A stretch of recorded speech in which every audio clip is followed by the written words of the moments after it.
On behalf of Sister Cities of Durham, let me say welcome. We're so glad to have you here for this program today. Hopefully many of you may be aware, but just to remind you, the Sister Cities has a number of partnerships around the world, all officially signed by the mayors of those cities. They include, of course, Kashmir, Russia, that we're here to focus on today, but also Arusha, Tanzania, Durham, England, Toyama, Japan, and Zhuzhou in China. If you've not picked up one, we have some brochures like this at the back table back there that will give you an introduction to Sister Cities as we pursue a variety of programs that are really amazing when you think about the scope of them. They range from educational programs, cultural programs, business, medical, art, a whole wide range of a variety of programs that we have in exchanges with people from these sister cities. We have a board that oversees the program, and then we have a volunteer group for each of our sister cities, and they essentially carry out a lot of these unique programs and exchanges with our sister cities. Okay? Sister Cities has some exciting things going on right now. Just to give you a quick idea, we just this fall initiated a new awards program working with the Office of the Mayor. And we recognize some individuals and organizations for a Mayor's Award in connection with Sister Cities for those who are promoting international understanding in our Durham community. And there's a plaque on the back table there. We'll give you an introduction to it. We're excited this year to recognize two individuals who have done a remarkable job of promoting international understanding in our Durham area. One is Kathy Davison, a teacher of social studies at Riverside High School. The other is Dr. Bill Ingram, who's the president of Durham Tech Community College. Both of them put a strong emphasis on working with individuals and promoting international understanding. And then we also recognize two organizations. You may be familiar with Sister Communities of San Ramon, Nicaragua, who do some remarkable work with ecotourism and working with the local people there for building schools and developing those programs. The other one is a remarkable financial institution, and that is the Latino Community Credit Union. And I thought, oh, they might represent in a client base 4 or 5 countries. Their organization now has clients who represent at least 110 countries in our customer base. So it's remarkable when we think in terms of the growing international awareness and involvement in our city of Durham. It is especially exciting for our sister cities today to partnership, as we have for this past 2 years, with the library in participating in these programs. We started January a year ago with a number of programs reflecting our sister cities, and we started with a program with Kashmir. So it's nice to end this second year with another program from our Kashmir group. And they are recognizing or participating their 25th anniversary with their partnership with Kashmir. And the mayor, Mayor Bell, just worked out a letter to the mayor of Kashmir, Russia, highlighting the 25th anniversary. I'd like to share that with you. To Mayor Durham in Kashmir, Russia, as we approach the 25th anniversary on November 27th of the signing of our Sister Cities Agreement in Durham, we remember with great fondness the many friends we have made over the past 25 years, as well as the various programs and exchanges between our two cities. Despite the great distance between our countries and our cities, we still feel very close to you in good times and in not so good times. We have developed knowledge of each other's customs and traditions and continue to learn from each other. We hope we can continue to share our lives with yours. We are happy to share the news that we have again been chosen as the Kashmir City Committee to host an open world program in October 2015 with the theme Sister Cities, Pluralism and Integration. We'll be contacting you next summer about choosing delegates to come here.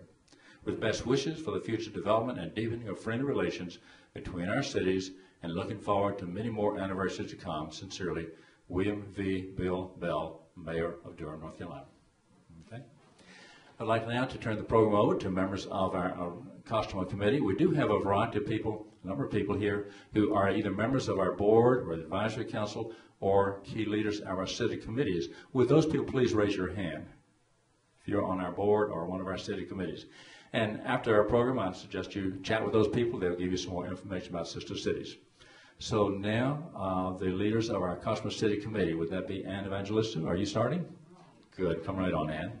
Ann Evangelisto, longtime active participant in the Kashmir City Committee and currently serving as one of the co-chairs. Okay, Hey, thanks a lot, you guys, for coming out, and thank you, Joanne. She's been so patient. Okay, just a quick outline of what we're going to do this afternoon.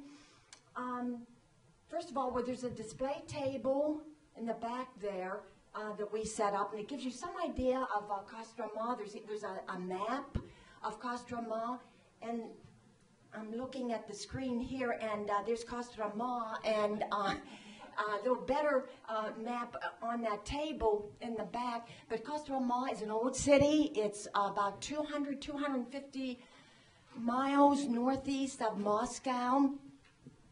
And what we'll do in a little while here is show a 12-minute video of Kostroma, and it'll just give you, it's kind of like a travel log, and it'll give you a brief overview of the city of Kostroma. You'll see a little bit about the religious and cultural traditions that have come to define Kostroma and Russia in general.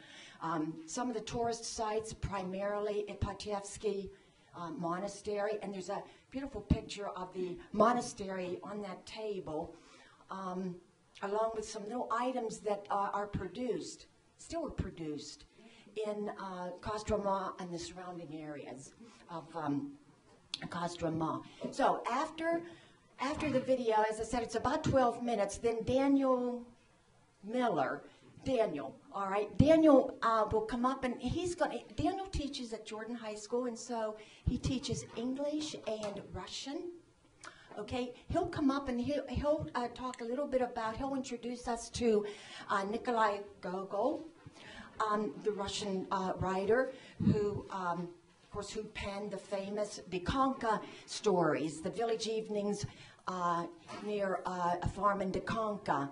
And he will give us the bio of Gogol. And then we'll have, it's the last part of the Dikonka stories. This is part 7. It's only about an 8-minute video. And of course, Michael, or Daniel, maybe you'll say a little bit about the stories, maybe not, just a little bit. But the thing is, the video is self-explanatory. It has the subtitles. And but you'll get an idea, again, of the folklore and the folkloric traditions connected with Russian literature, even though Gogol was born in the Ukraine. But so we'll show that YouTube piece, and then after that we'll have the dancers. There are about 8 or 10 dancers who were so good about helping us out put this program together. And then after that, we'll have refreshments. We have blini, Russian blini, authentic Russian food. And so, as I said, we'll have that at the very end. And so that's our program. And again, we thank you so much for coming, and hope you enjoy it. I think you will. Okay, thank you.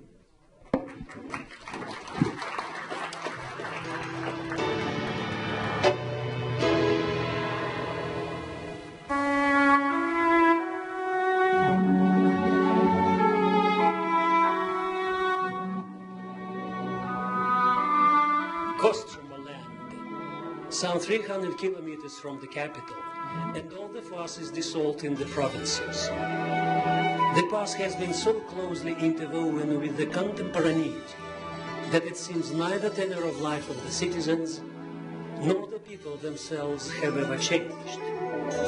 Peer into the panorama of the regional center, Kostroma, merchant rows, the fire tower, the Ipatiev monastery. All keeps its history. All is the history itself.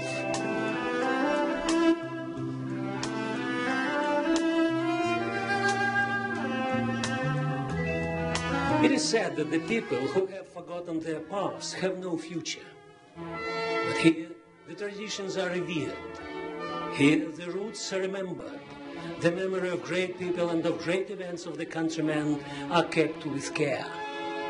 Our ancestors chose this place for settlement not at random. The Volga River basin was attractive for them with the abundance of forests, valuable fur-bearing animals, fish, numerous salt deposits. For the space of ages, Kostroma land became more than once a place of the most important historical events, which frequently determined all Russia's fate. There were Tatar forays, internecine discords, and people riots.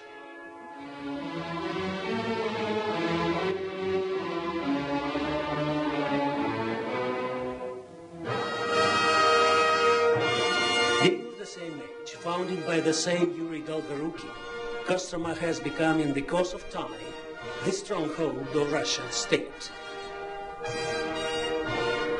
In 1613, the founder of the Romanov Tsar dynasty, young Mikhail, was blessed for reign in the Ipatiev monastery.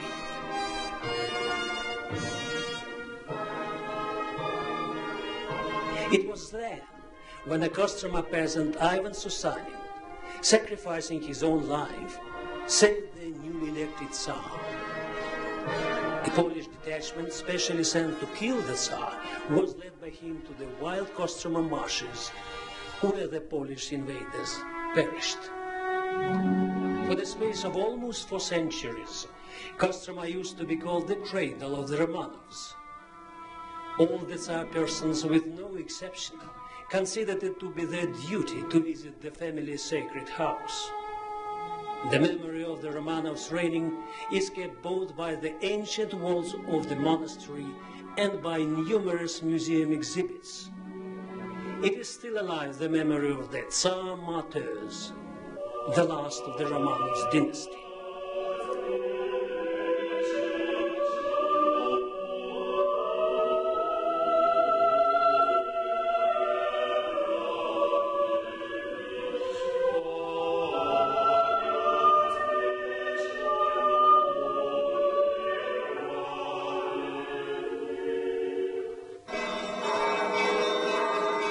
The blessed is Kostroma land.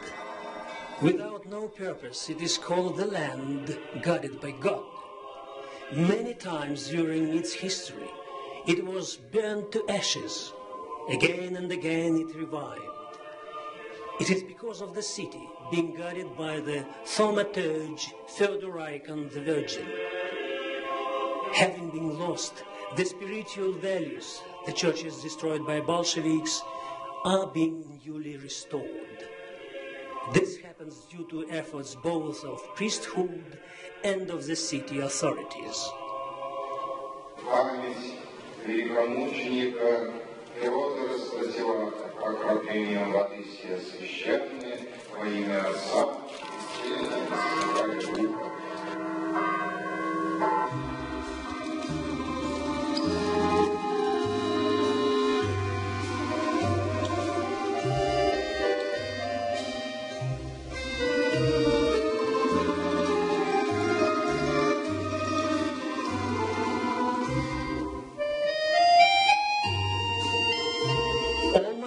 I have believed in sound awe because of being a Kostromich, wrote a known poet. Pronouncing with accent awe, the great sons of the Kostroma soil were nurtured and blessed for great deeds. Many and many Kostroma citizens did not disgrace themselves, working for the sake of fatherland. Each of them brought fame to his small motherland in his own way.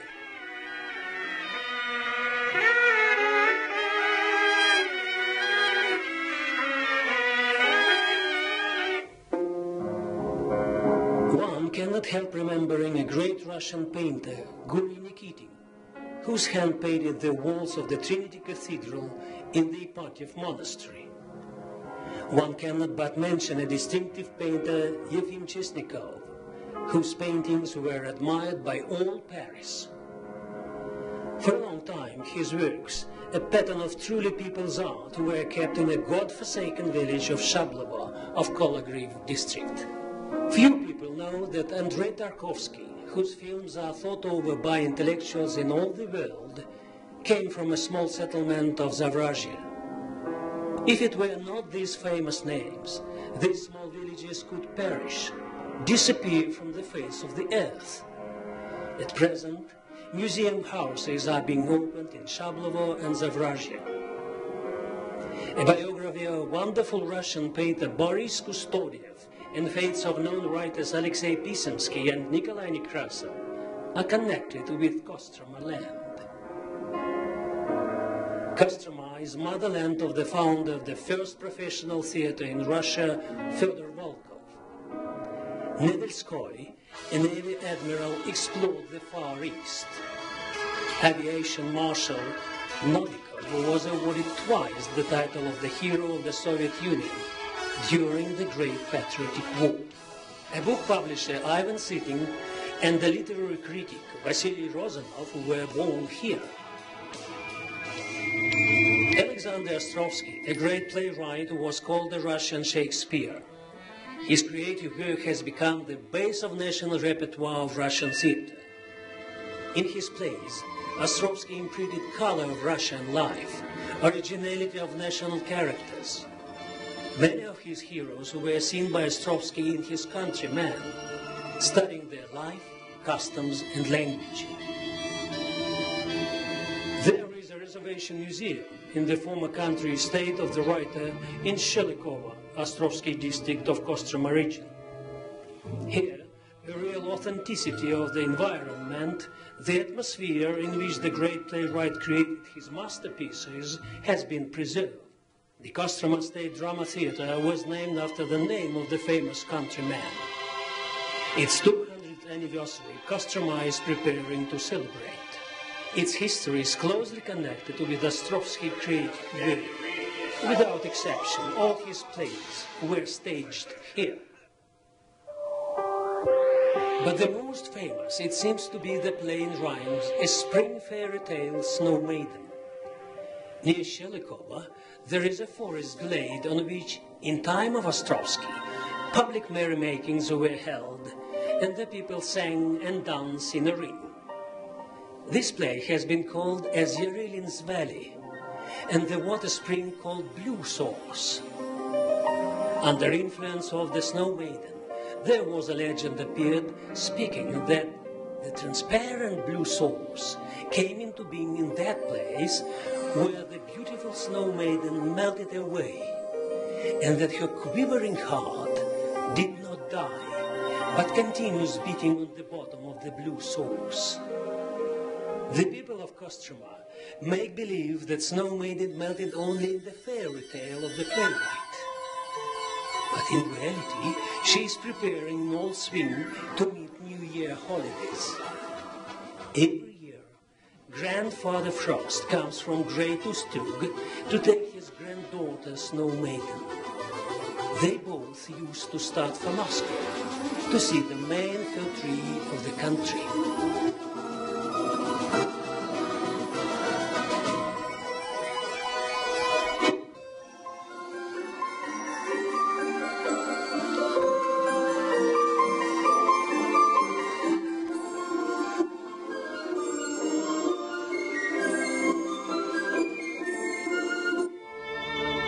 The beauty of Kostroma land has found its reflection in the articles of jewelry trade masters. Only look at it. Firebird spread its feathers, a boat is being borne in silver lace of foam of waves. And all this is interlaced, woven of the finest traceries. This is filigree, a twisted silver, gold, German silver wire which allows to create almost incredible in complication decoration patterns. All these are masterpieces of jewelers from the settlement of Krasnoye on the Volga, in Kostroma region. By the way, Krasnoye means beautiful, beauty. The settlement is beautiful with artful work, skillful hands. Look at these ladies' decorations. Vases, souvenirs. Can it be a miracle? Really, it is a miracle. There are many wonderful places in Russia. Some part of them are cities of the central part, making the golden ring of Russia. Kostroma is indeed among them.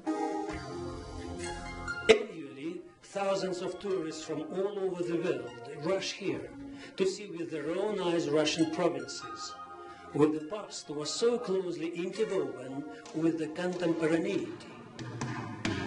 Here, into the panorama of the cities located on Kostroma land, Galich, Nerivta, Makariev, each of them is a living history of Russian culture. Each of them could tell much about its great past. Each of them is ready to open its heart to you.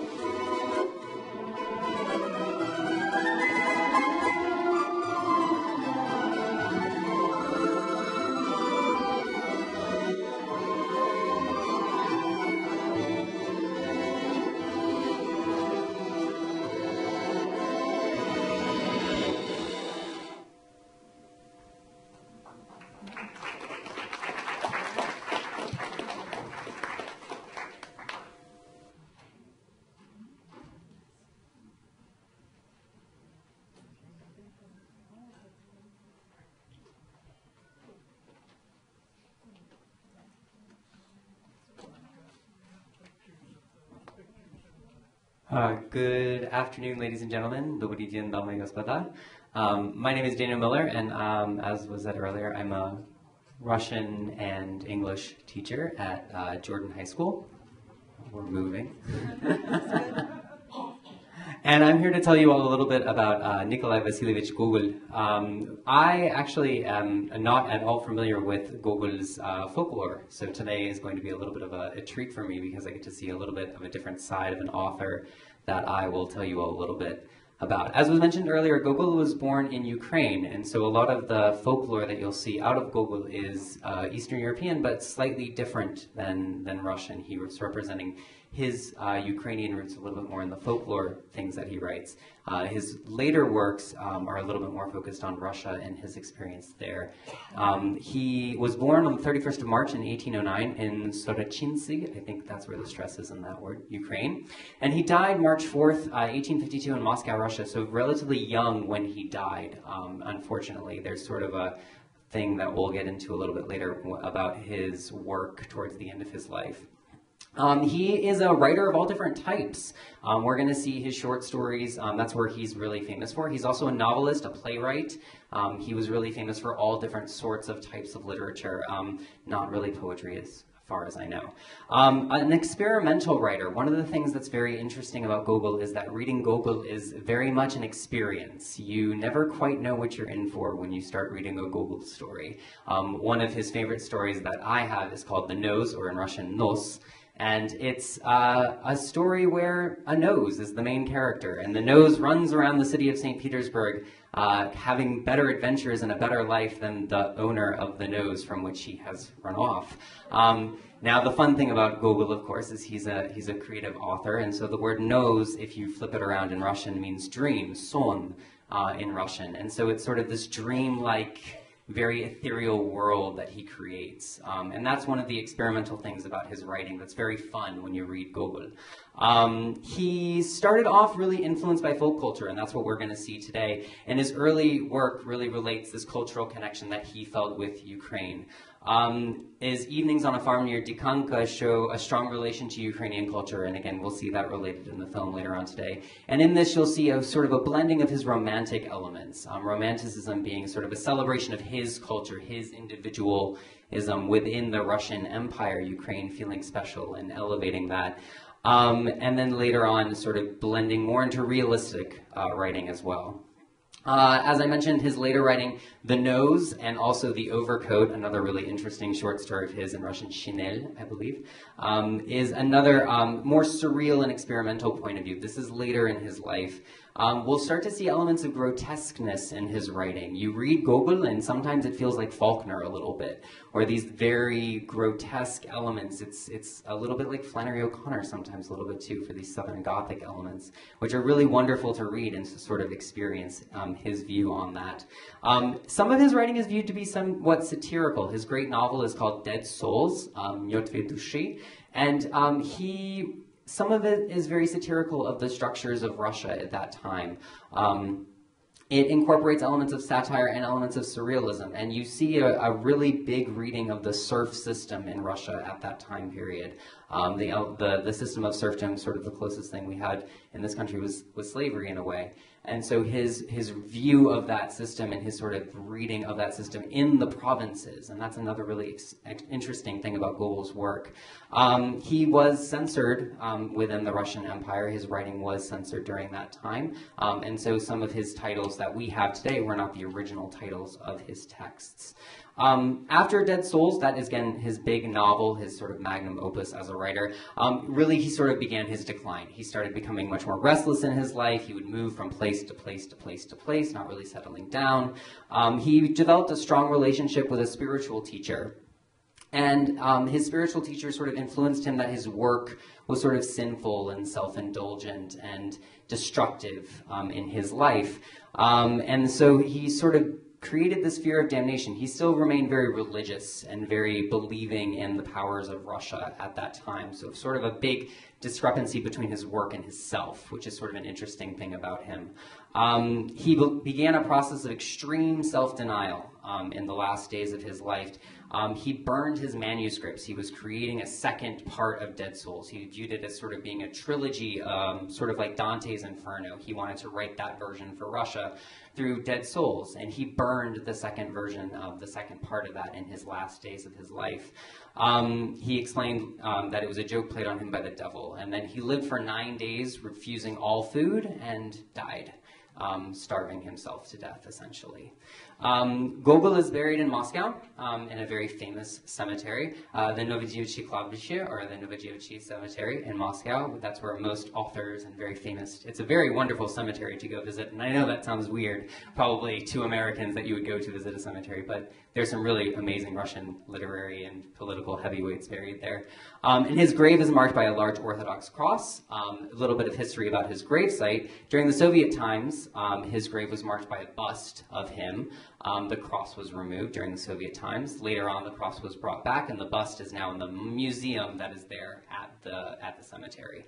Gogol has several monuments to him in Russia. A statue on the Arbat. There's actually 2 statues of Gogol. There was an original that was removed by the Soviet authorities, and then a more typical Soviet realist one of him was put up on Arbat, and then the other one was brought back. And then his apartment museum in Moscow where he died, which is quite an interesting place to go visit. At the end, overall, thinking about Gogol in his impact on Russian culture and literature, you cannot discount it. He's influenced many Russian authors today, many Russian artists, many Russian musicians today. He continues to be a common reference in modern Russian art and literature throughout Russian culture from his life and from his experiences. Gogol has streets named after him in Moscow and throughout the former Soviet Union. You also have a street named after Gogol as far as China. So I think you can't even go as far as that to see how far Gogol is. So again, we're going to see, like I said, a little bit of his earlier work, which I'm very excited to see. A little bit of a break from the surreal and grotesque. And so that's what we'll see tonight. Thank you.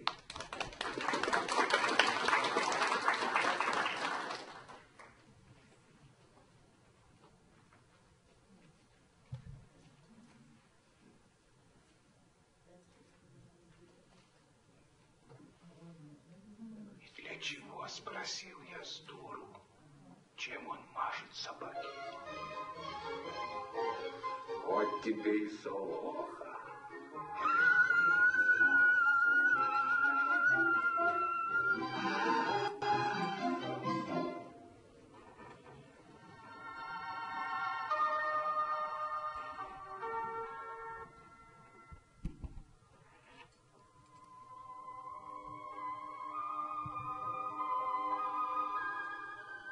Зачем была спокойна, не ласкова, неприветлива?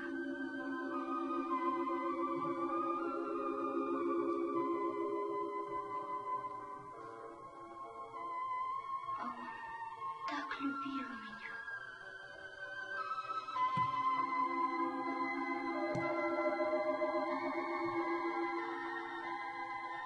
Нет на свете такого пригожего парубка, как Вакула, любимый мой.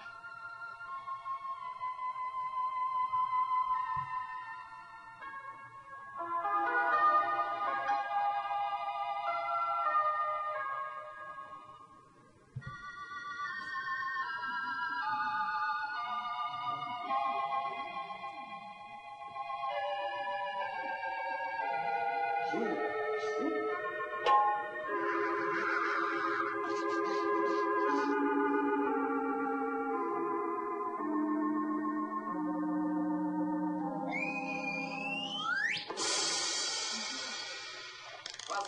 приятель! Я еще не успел поблагодарить тебя.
Повесился.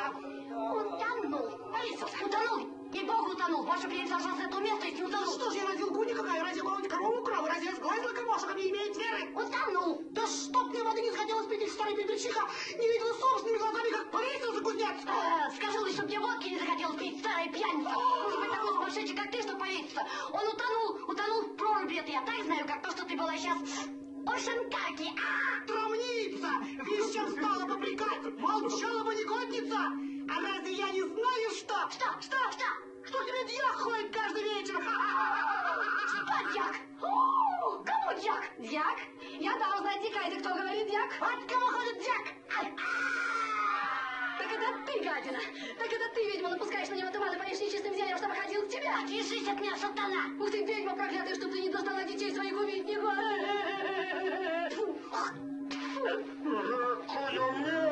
Скверные, бабушка, скверные! Скверные! Так кузнец утонул. Боже ж ты мой, а какой важный живописец был. Вот тебе и кузнец. Был, а теперь и нет. А я собирался было подковать свою рябую копию.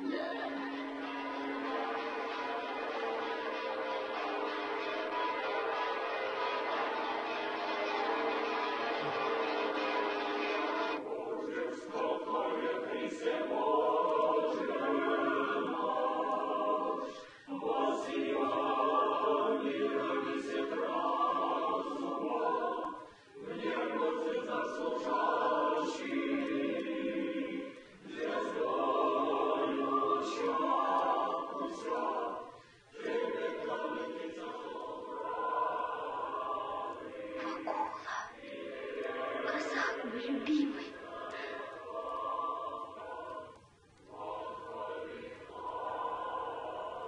Вакула, прости меня. За упокой души новоприставленного раба Божьего Вакулы.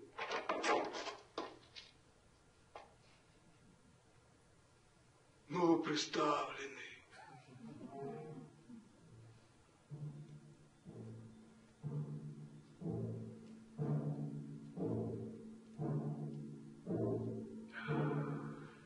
Чур меня. Чур меня. Не гневись, батько. Вот тебе и новоприставленный.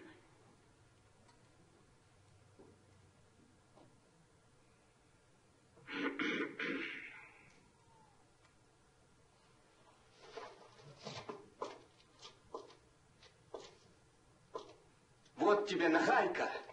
Бей, сколько душа пожелает.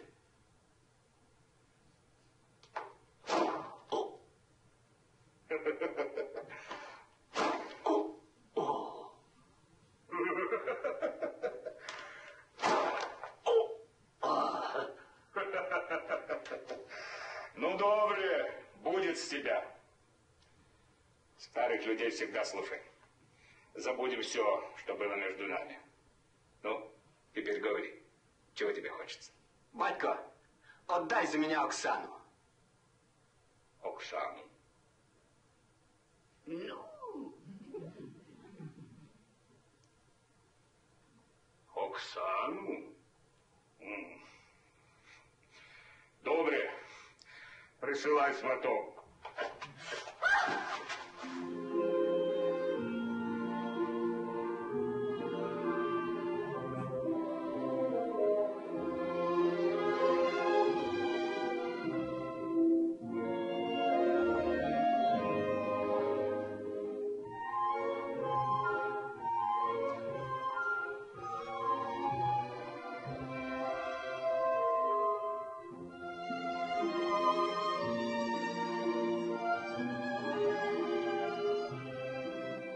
Погляди, какие я принес тебе черевички.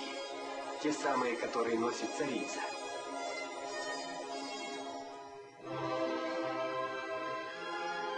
Не надо мне черевичек.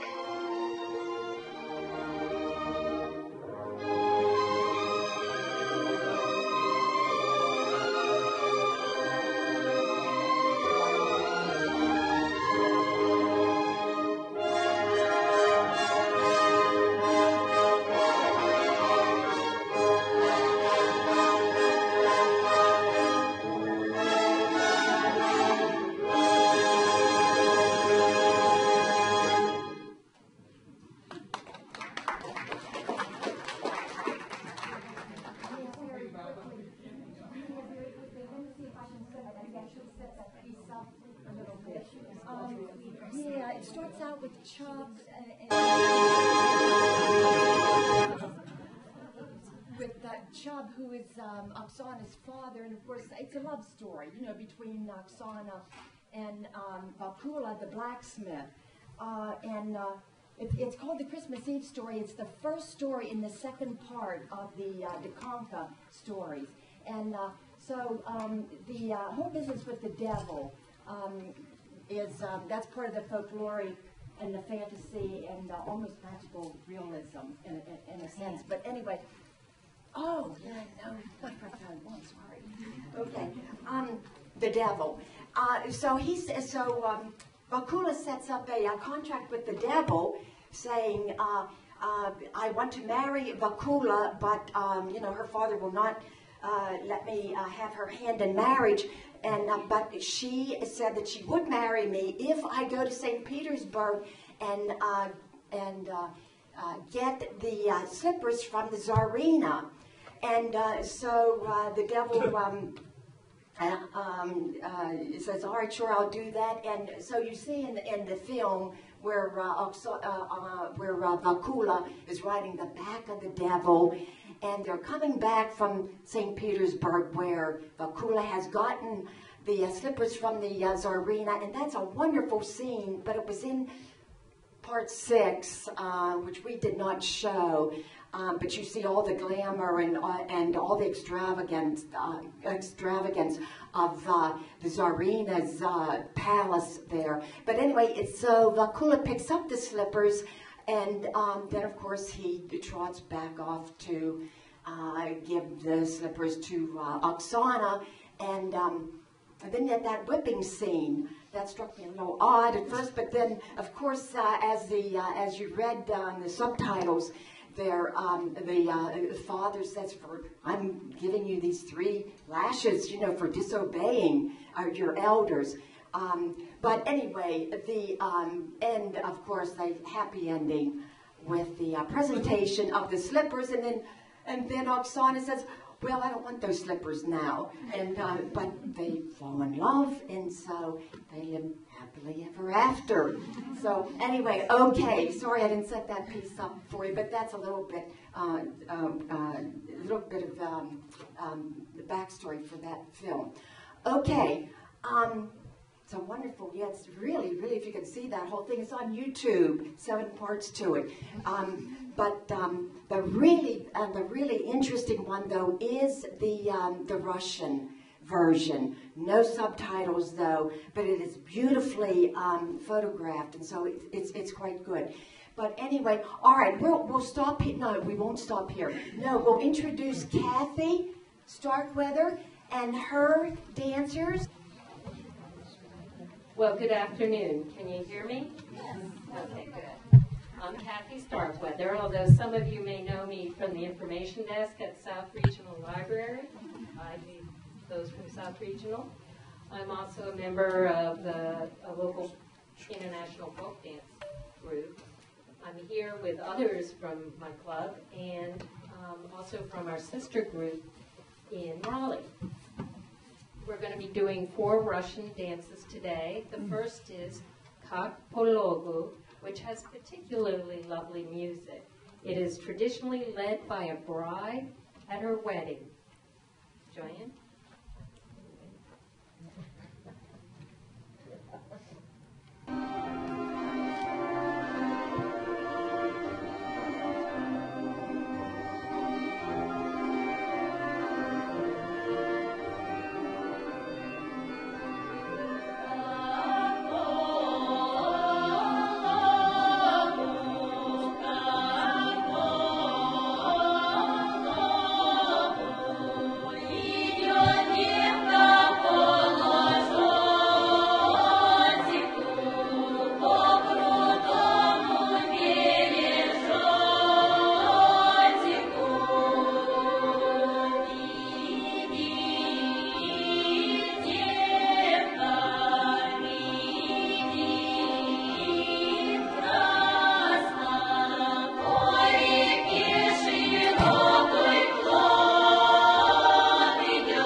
For inviting us here today.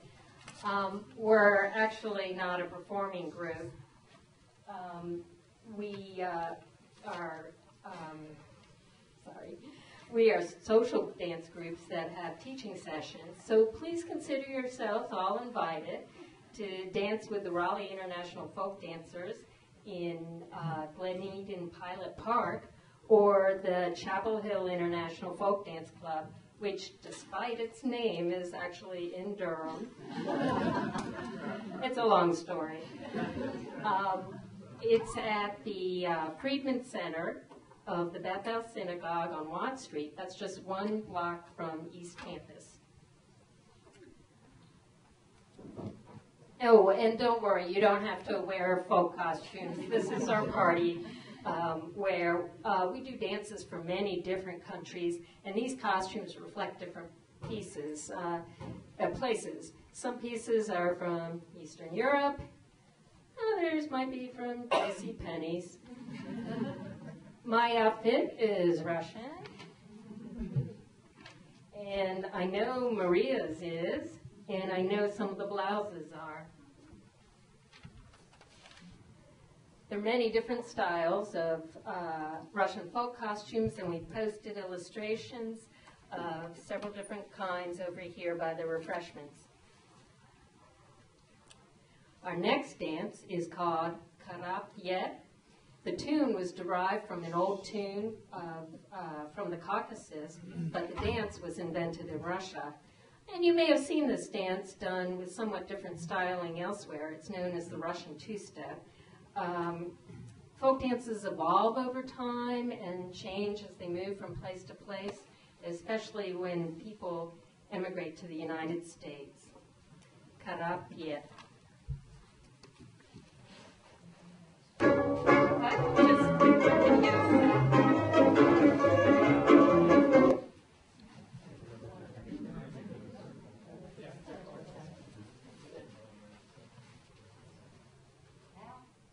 Thanks.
Our next dance is Plotki, Russian steps.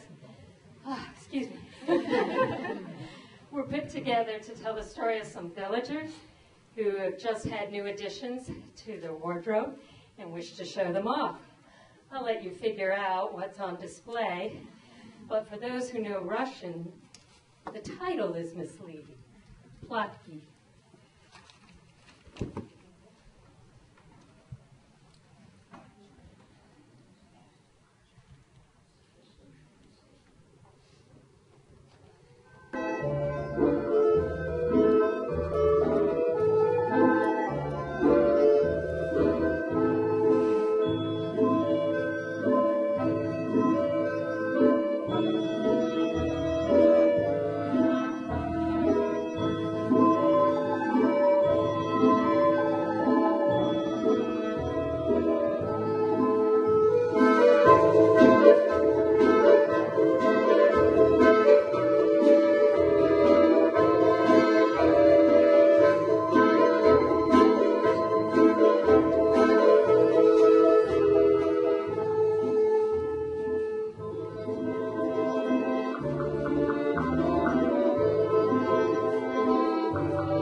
Korobushka.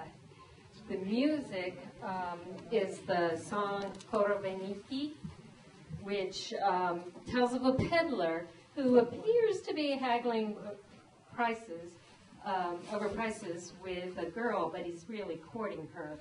The dance started among the aristocracy and upper middle class as quite an elegant one. It has become more exuberant since coming to America. Korobushka.